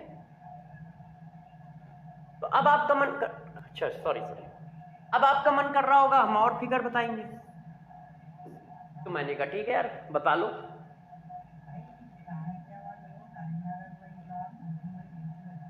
क्या ये ज्योमेट्रिकल आइसोमरिज्म शो कर रहा है? तो जरा देखो ये दोनों आइडेंटिकल है, ये देखो ये वाला पार्ट और ये वाला पार्ट सेम पार्ट है,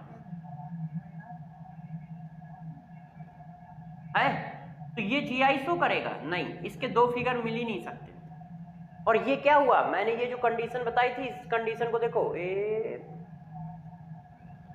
ऑक्साइम वाली कंडीशन कहां बताइए। अब जरा देखो ऑक्साइम वाली, जो ऑक्साइम का कार्बन है उससे दो डिफरेंट ग्रुप होने चाहिए, लिखा है जो ऑक्साइम का कार्बन है उससे दो डिफरेंट ग्रुप होने चाहिए। और आपने क्या कर रखा है, जो ऑक्साइम का कार्बन है, ये कार्बन ऑक्साइम का है ना, ये वाला, इस कार्बन से दोनों सेम चीज लगी है, तो ये ज्योमेट्रिकल नहीं शो करेगा। मगर इसी चीज को यदि मेरे दोस्त मैं ऐसे कर दूं तो शो करने लगेगा।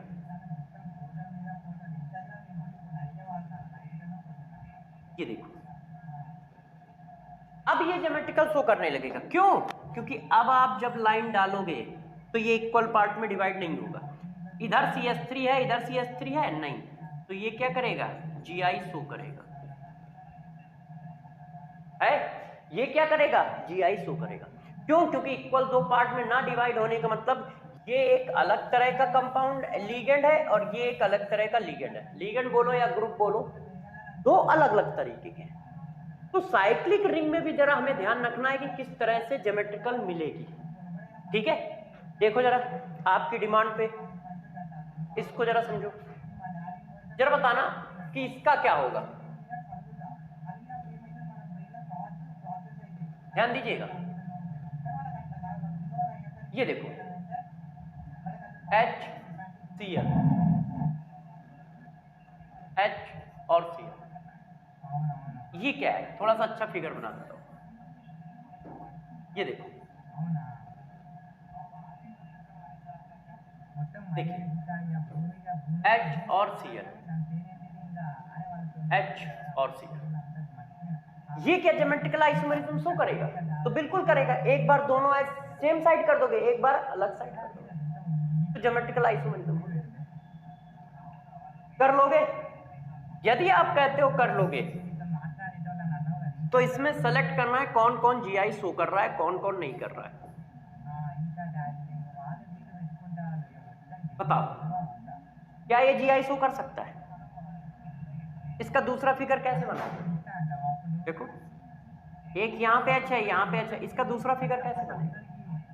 इसके दो फिगर ऐसे पॉसिबल है। क्या ये GI शो कर सकता है मेरे दोस्त? नहीं कर सकता। क्यों? क्योंकि इसके दो फिगर पॉसिबल ही नहीं होंगे। बनाओगे कैसे? है कि नहीं? अब दोनों दोनों H एक साइड आ गए। अब किसी ने कहा यार दोनों OH एक साइड करने हैं, तो हम ऐसे कर दें। देखिए, एक H आपने इधर कर दिया, एक H आपने इधर कर दिया, तो जब H इधर करोगे तो ये रिंग को उधर ले जाना पड़ेगा। और जब आप रिंग को उधर ले जाओगे, तो कुछ ऐसा हो जाएगा ना। देखो, ये रिंग पकड़ के उधर कर दी तुमने, ऐसे, ये उधर चला गया, तो ये ट्विस्टेड रिंग हो जाएगी कुछ इस तरह की, इस तरह से, ऐसे। और ये पॉसिबल नहीं है, ये पॉसिबल नहीं है। तो क्या ये ऑप्टिकल एक्टिव शो करेगा? नहीं। तो क्या ये शो करेगा? नहीं, ना ये करेगा ना ये। क्यों? क्योंकि यदि हमको H अपोजिट डायरेक्शन में ले जाना है तो रिंग को ट्विस्ट करना पड़ेगा, और रिंग ट्विस्ट जो हो रही है उससे अनस्टेबिलिटी आएगी, तो ऐसा पॉसिबल नहीं है। ना यहाँ पे ज्योमेट्रिकल पॉसिबल है, ना यहाँ पे ज्योमेट्रिकल पॉसिबल है। तो ना तो ये ज्योमेट्रिकल शो करेगा, ना ये ज्योमेट्रिकल शो करेगा, है कि नहीं? ना ये करेगा, ना ये ज्योमेट्रिकल शो करेगा। क्यों? क्योंकि रिंग ट्विस्ट नहीं हो सकती है। रिंग ट्विस्ट हो जाएगी तो अनस्टेबिलिटी आ जाएगी। अब जरा देखो यार, बात को और आगे बढ़ाई जाए। Total number of geometrical isomer,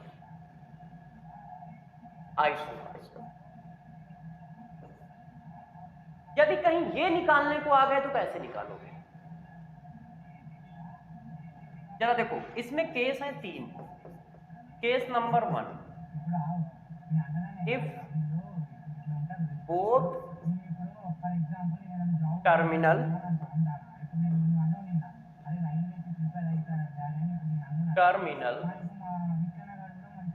double bonded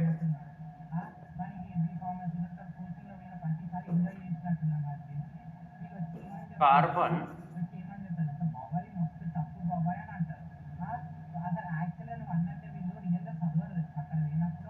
if both double bonded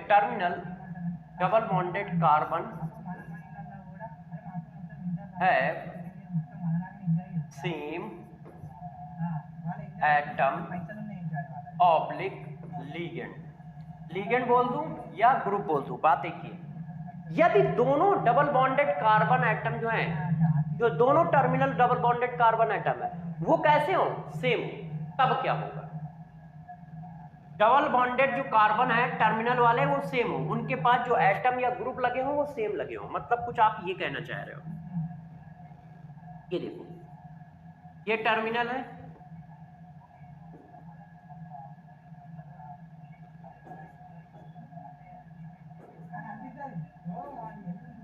ये देखो।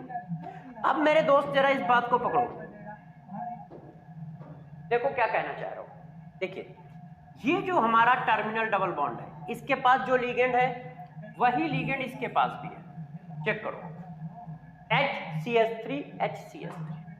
यदि कहीं पर ऐसा है तो नंबर ऑफ ज्योमेट्रिकल आइसोमर कितने होंगे? तो आप दो बातें चेक करोगे। तो वहां पर आप दो बातें चेक करोगे, A और B। A और B क्या बातें हैं जरा समझना। A, number of double bond यदि ऑड है तो क्या होगा? नंबर ऑफ डबल बॉन्ड को हमने n कह दिया है। और यदि number of double bond even है तो क्या होगा?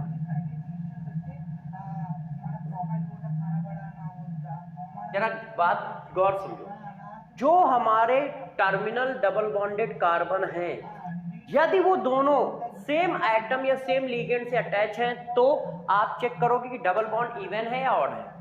यदि डबल बॉन्ड ऑड है तो आंसर आएगा 2 की पावर n-1 प्लस 2 की power n-1 divided by 2, total number of geometrical isomer. और यदि इवन है तो आंसर आएगा 2 की पावर n-1, 2 की पावर n/2-1 ऐसे। अब आप इस चीज को चेक करिए कि कब कब कितने कितने आंसर आएंगे। ठीक है, यदि नंबर ऑफ डबल बॉन्ड कैसे हैं, इवन है या ऑड है, तो हमें चेक करना है। तो अब जरा करके देखो क्या आएगा इस बात को। तो जरा देखिए, जैसे इसमें क्या है, एक डबल बॉन्ड, दो डबल बॉन्ड और तीन डबल बॉन्ड। तीन डबल बॉन्ड है, तीन क्या होता है, इवन या ऑड? ऑड। तो ऑड वाले में रख दो, तो 2 3 - 2 और 3 - 2 डिवाइडेड बाई 2, तो कितना हो गया मेरे दोस्त बच्चों, ये हो गया 4 और ये 2 की पावर 2 6। इसका मतलब इनका कहना है कि 6 फिगर पॉसिबल है, इसके टोटल 6 फिगर बनेंगे, इनका ये कहना है। कितने फिगर बनेंगे, 6 फिगर बनेंगे। अब ये देखो, इसमें चेक करो, कर लोगे? अब मैं एक आध क्वेश्चन देता हूं जैसे आपको ये बात समझ में आए। जैसे ये देखो यार, ये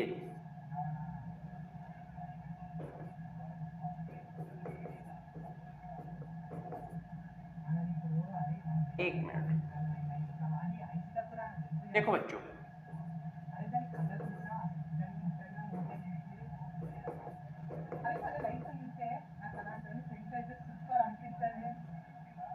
ये देखो अब कितने डबल बॉन्ड है, 1 2 3 4, तो कितने आएंगे, 2 की पावर n-1, 2 की पावर n/2-1, तो वैल्यू डाल दी, 2 की पावर 4-1, 2 की पावर 4 डिवाइडेड बाई, तो ये कितना आ गया, 2 की पावर 3, 2 की पावर 1, मतलब 10। 2 की पावर 3 क्या होगा, 8 और प्लस 2 10। बात समझ रहे हो? अब यहां पर हम नोट डालते हैं, नेक्स्ट नंबर का नोट जरा समझो। इफ टर्मिनल डबल बॉन्डेड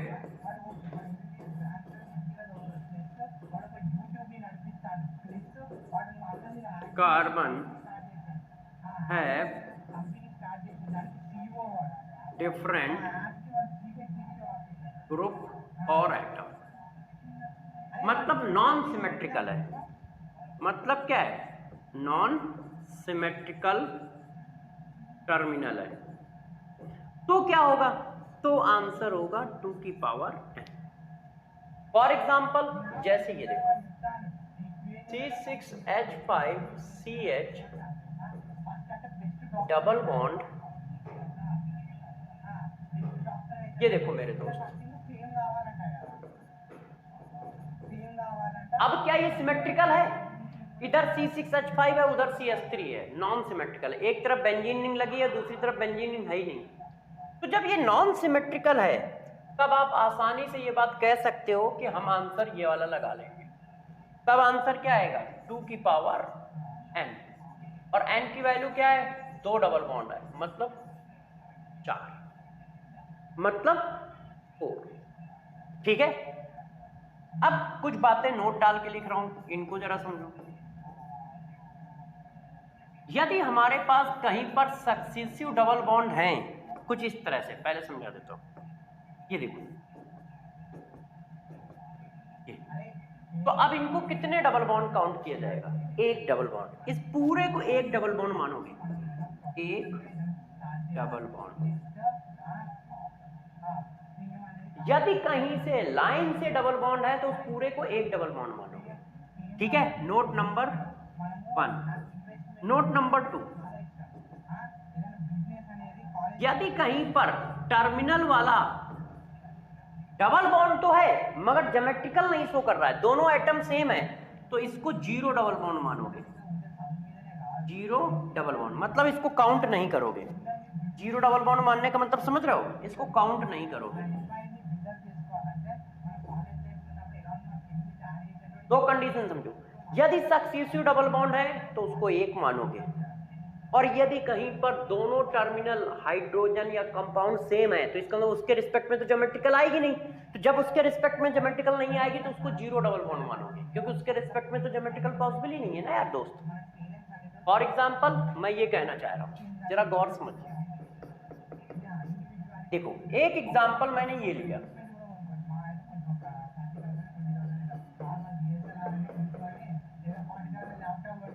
अब प्यारे बच्चे बताओ कि हमें क्या करना चाहिए।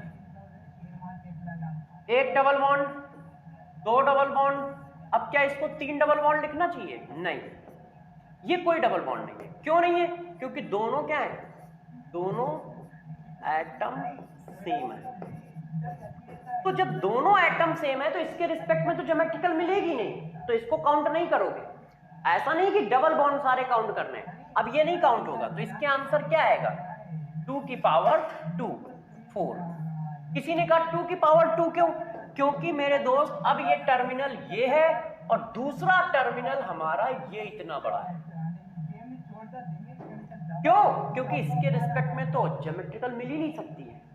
तो देखो दोनों टर्मिनल क्या सेम है? नहीं, अनसिमेट्रिकल है, तो 2 की पावर n, 2 की पावर n का मतलब दो डबल बॉन्ड है, 2 की पावर 2 4 ये कहा जा रहा है। इसी तरह से ये बात कही जा रही है, यदि कहीं पर ऐसा हो गया तो ये देखो,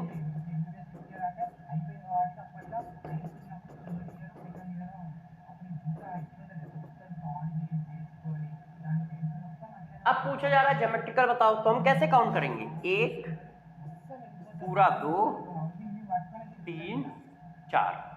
और कैसा है अनसिमेट्रिकल? इधर क्या है, देखो इधर क्या है टर्मिनल पे, और इधर टर्मिनल पे क्या है? सिमेट्रिकल है? नहीं, अनसिमेट्रिकल है ना, तो 2 की पावर 4 कितना आ गया? 8। ऐसे करें, 2 की पावर 4 कितना आ गया? 8।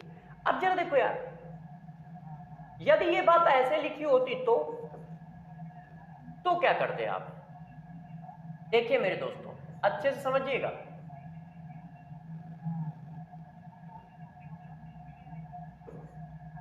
अब बताओ यार, अब इसका आंसर कैसे निकालें?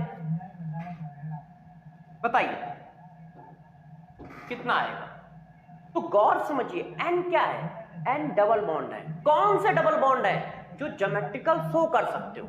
तो ज्योमेट्रिकल शो करने की प्रोबेबिलिटी क्या सिर्फ डबल बॉन्ड के पास है? कंडीशन क्या सिर्फ डबल बॉन्ड के पास है? नहीं, रिंग आना भी तो एक ज्योमेट्रिकल शो करने की प्रोबेबिलिटी है।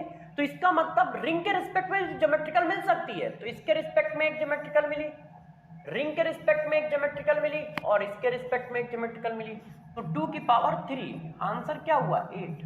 बात समझना गौर से, पहली बात ये अनसिमेट्रिकल है, तो 2 की पावर n का फार्मूला लगेगा। अब बात आती है n की वैल्यू क्या है? डबल बॉन्ड 2 है और एक रिंग है ना, तो रिंग के रिस्पेक्ट में भी तो ज्योमेट्रिकल मिलती है, तो हमें n का मतलब है वो पॉइंट जिनके रिस्पेक्ट में ज्योमेट्रिकल मिलती हो उनको काउंट करना है। n का मतलब क्या है? n का मतलब मेरे दोस्त नंबर ऑफ डबल बॉन्ड नहीं है, n का मतलब है वो पॉइंट जिनके रिस्पेक्ट में ज्योमेट्रिकल मिलती हो। जनरली वो डबल बॉन्ड होते हैं तो हम number of double bond count कर लेते हैं, ये हमारे आंखों का धोखा है। n वो वैल्यू है जिसके रिस्पेक्ट में ज्योमेट्रिकल मिलती हो। क्या इसके रिस्पेक्ट में ज्योमेट्रिकल मिल रही थी? नहीं, तो काट दिया ना मैंने, इसको कहां काउंट किया?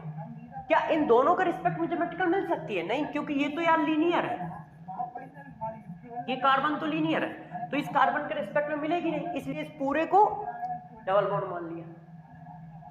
अब रिंग लगी है, रिंग के रिस्पेक्ट में तो मिल सकती है ना, इसलिए रिंग को भी एक यूनिट काउंट करोगे, एक डबल बॉन्ड की तरह बिहेव कराओगे, और आंसर कितना आएगा? 2 की पावर 8। आंसर क्या आएगा? 2 की पावर 3। 2 की पावर 3 का मतलब 8, क्योंकि मैं इसको भी एक रिंग मान के चलूंगा। हम इसको भी क्या करेंगे? एक रिंग मान के चलेंगे, ठीक है ना? बातों को समझ रहे हो?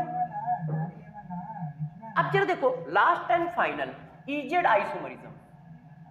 इजेड आइसोमरिज्म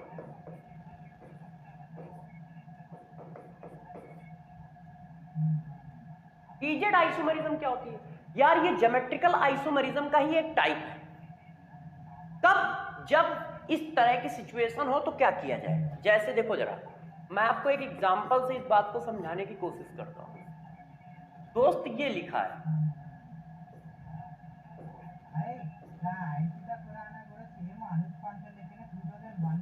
किसी ने मेरे से पूछा क्या ये आइसोमेरिज्म शो करेगा? तो मैंने कहा हाँ यार, ये डबल बॉन्ड है और इस डबल बॉन्ड के रिस्पेक्ट में हमें दो फिगर जरूर मिल जाएंगे। किसी ने कहा कौन कौन से फिगर मिल जाएंगे? तो मैंने कहा एक सिचुएशन तो ये हो सकती है, देखिएगा आप, और एक सिचुएशन ये हो सकती है। अब ये सेम फिगर है या डिफरेंट? पहले तो ये बताओ आप लोग कि ये सेम फिगर है या डिफरेंट? बताओ दोस्तों, क्या ये एक जैसे फिगर है कि अलग अलग फिगर है? उम्मीद मुझे तो अलग अलग फिगर की लग रही है। कैसे? जरा देखिए, देखो H के अपोजिट में CH3, H की साइड में CH3। तो यार ये सेम फिगर तो नहीं है। अब ये सेम फिगर नहीं है तो क्या बोले जाए? ये सेम फिगर नहीं है क्योंकि H और CH3 एक दूसरे के 180 पे हैं और H और CH3 एक दूसरे के 90 पे। तो अब ये सेम फिगर नहीं है तो फिर क्या बोला जाएगा? अब सिस कह नहीं सकते क्योंकि दोनों सेम नहीं है। ट्रांस कह नहीं सकते कि दोनों सेम नहीं है भाई, जैसे इसको ट्रांस कहना है तो दोनों सेम नहीं है। तो हमें क्या करना पड़ा? एक नया नॉमेनक्लेचर लिखना पड़ा। हम नए नॉमेनक्लेचर को लिखते हैं। ये जो ट्रांस वाला है इसको हम बोलते हैं ई, और जो सिस वाला है उसको बोलते हैं जेड। ऐसे। अब ये नॉमेनक्लेचर कैसे चलता है? एक मिनट इसको रफ कर देता हूं, हो सकता है अलग नॉमेनक्लेचर है। तो अब बात है इसका नॉमेनक्लेचर कैसे किया जाए। तो इसके नॉमेनक्लेचर को हम ऐसे करते हैं। इनके लिए रूल बनाए गए। रूल क्या बनाए गए? गौर समझिए। इन्होंने कहा यार अब ये अलग अलग फिगर तो रखता है मगर इसका नाम कैसे लिखा जाए? कैसे पता चले ये अलग है और ये अलग है? क्योंकि आईपीएससी के हिसाब से दोनों सेम होंगे। तो उन्होंने क्या किया? नॉमेनक्लेचर का एक रूल बनाया। वो क्या होता है उसको जरा देख लो, है ना। उसको हम लोग कहते हैं PIC मतलब प्रोलॉन्ग, इन गोल्ड और चेन। ये तीन साइंटिस्ट थे, इन्होंने एक रूल बनाया था। इसी को बोला जाता है PIC रूल। इन्होंने बताया था नंबरिंग करना, कि किसी भी एटम की प्रायोरिटी कैसे सेट करते हैं। तो जरा देखो इन्होंने कैसे बताया, पहले वो बताता हूँ कि किसी भी एटम की प्रायोरिटी कैसे सेट करते हैं। ठीक है, उसको इन्होंने किस तरह से लिया। तो सबसे पहली बात, इनका रूल नंबर 1 था,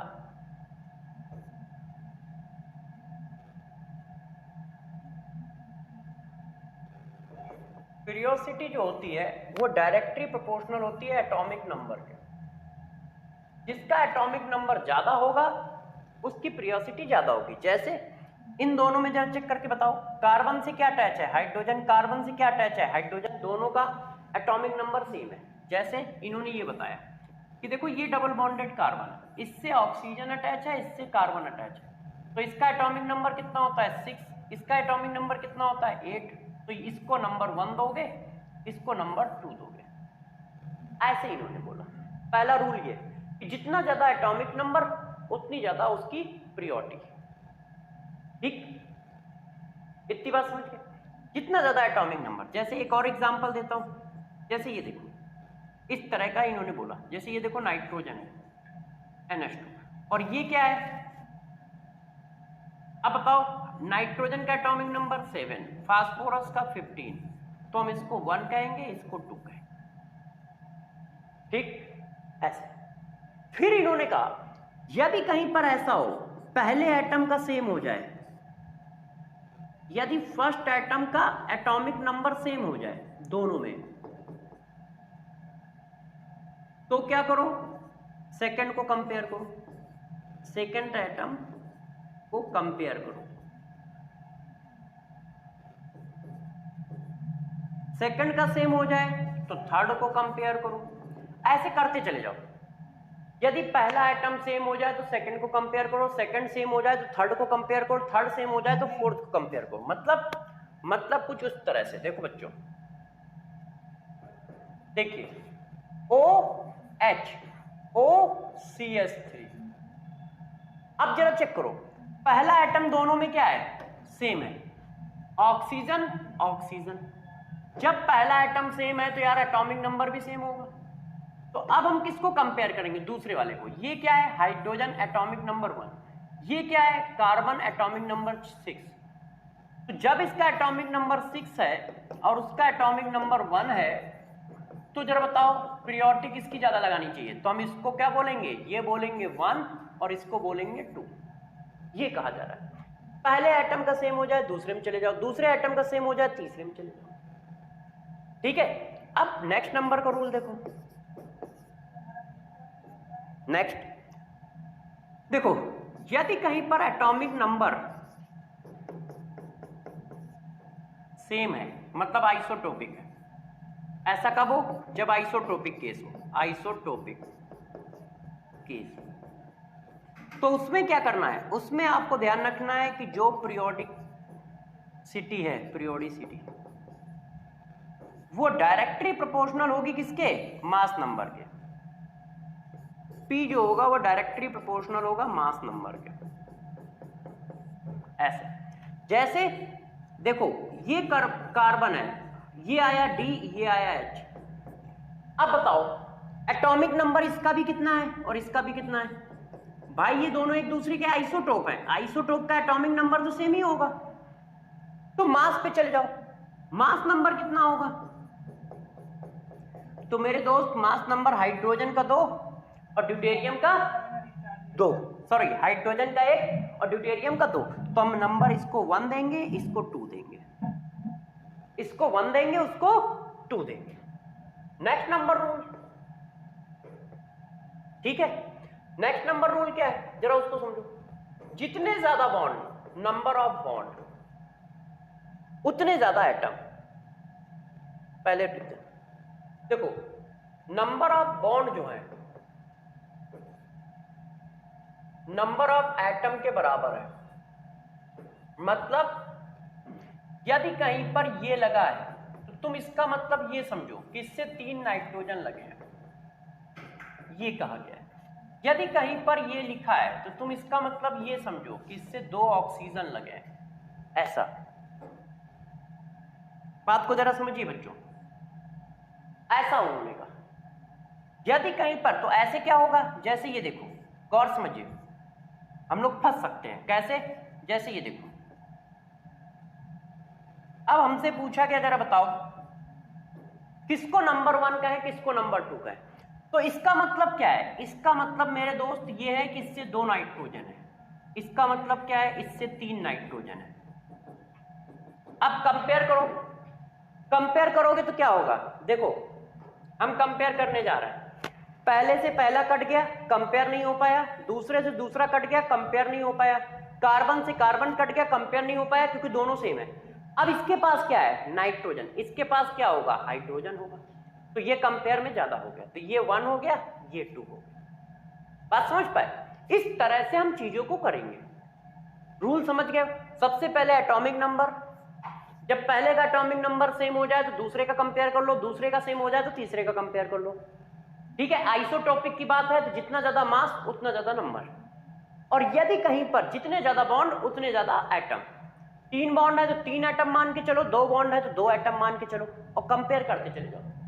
उससे हम नंबर डाल देते हैं। अब नंबर डालने से क्या होता है, गौर समझिए।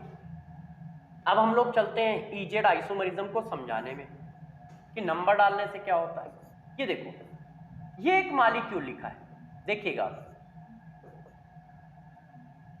यहां पे भी लिखा है हमारा CH3 और ये मैंने लिख दिया OH। अब कंपेयर करो, कंपेयर कैसे होता है, एक साइड का कंपेयर होता है, इसका कंपेयर इससे होगा, इसका कंपेयर इससे होगा। ठीक है, कंपेयर करते हैं, चलो कंपेयर करते हैं। यहां पे क्या है, कार्बन से कौन अटैच है, ऑक्सीजन। यहां पे कार्बन से कौन अटैच है, कार्बन। तो ऑक्सीजन अटैच है तो ऑक्सीजन को 1 कहोगे और इसके रिस्पेक्ट में ये 2 हो गया। ऑक्सीजन को 1 क्यों कहा, क्योंकि ऑक्सीजन का एटॉमिक नंबर ज्यादा है कार्बन से। भाई इस कार्बन से कौन अटैच है, ऐसे ऐसे कंपेयर होंगे। आपस की 2 वैलेंसियों में नंबरिंग डालनी होती है, आपस की 2 वैलेंसियों में नंबरिंग डालनी होती है। दोस्त ध्यान रखना, आपस की 2 वैलेंसियों में नंबरिंग डालनी है। जैसे इन दोनों में डालना है, इन दोनों में डालना है। तो इसमें से कार्बन से कौन अटैच है? ऑक्सीजन। कार्बन से कौन अटैच है? कार्बन। कार्बन से ऑक्सीजन अटैच है तो ऑक्सीजन का एटॉमिक नंबर ज्यादा, तो 1 अपने आप दूसरा वाला 2 हो जाएगा। जब दो ही लोग हैं, एक को 1 कह दोगे अपने आप दूसरा 2 हो गया। अब इसमें देखो ये क्या है? हाइड्रोजन। ये क्या है? कार्बन। कार्बन एटॉमिक नंबर ज्यादा है तो 1 अपने आप वो 2 हो गया है। अब 1 1 कहां है?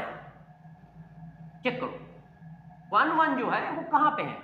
चेक करिए, ऐसे लाइन खींच देता हूं, है कि नहीं? इसको जरा चेक करो, ये 1 1 कहां है? डायगोनली है, ऐसे। तो जब 1 1 डायगोनली है तो हम इसको क्या नाम देंगे? यदि 1 1 डायगोनली आ जाए तो इसको कहते हैं ई फॉर्म। ई फॉर्म जब डायगोनल पे आ जाएंगे। और यही चीज ऐसे लिख दी गई, देखिए HC2H5 OHCS3, ये चीज ऐसे लिखी जा सकती है ना। तो नंबर डालो, तो नंबर आ गया 1 2, इन दोनों में 1 2।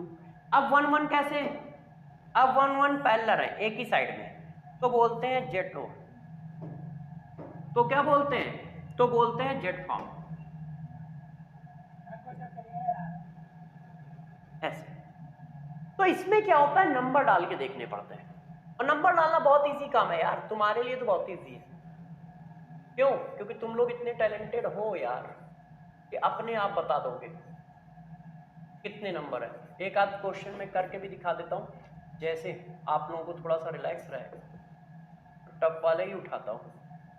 अब जैसे इसमें नंबर डालना है, तो नंबर डाल के बताओ ये ई है या जेड है? तो इसको कैसे लिखोगे? इसका मतलब क्या है?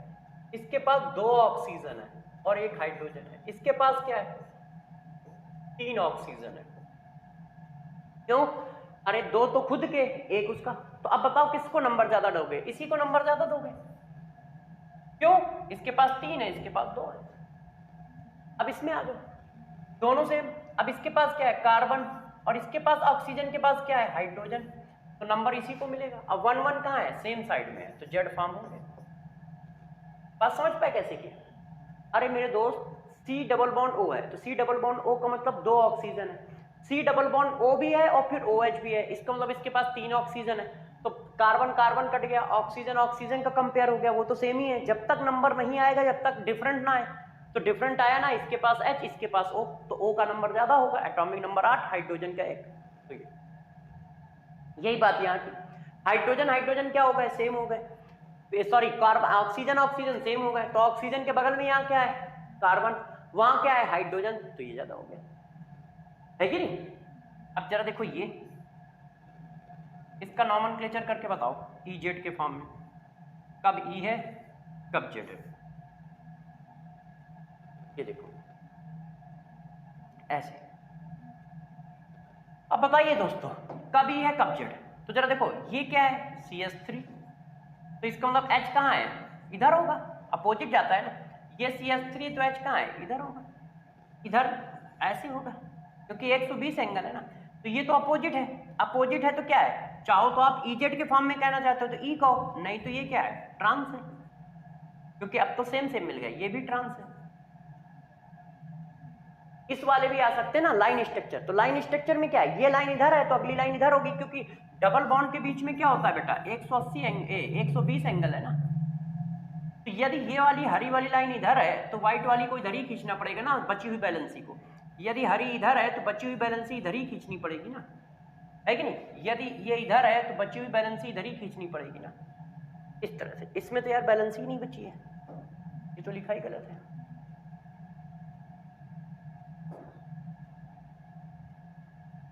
एक मिनट, इसको ग्रीन कर देता हूं ऐसे, और ये बेटा हाइड्रोजन है, व्हाइट कर देता हूं। ये देखो, कर लोगे ना? तो इस तरह से EZ नाम डालोगे और इस तरह से करोगे। अब हमारे पास क्या क्या बचा है? अब हमारे पास 2 बातें बची है, एक बचा है कन्फर्मेशनल और एक बचा है ऑप्टिकल। तो कन्फर्मेशनल आइसोमरिज्म और ऑप्टिकल आइसोमरिज्म पे हम लोग कल बात करेंगे, ठीक है? तब तक के लिए आप लोग अपना ध्यान रखें और अच्छे से रहें। All the best, next class में फिर मिलेंगे।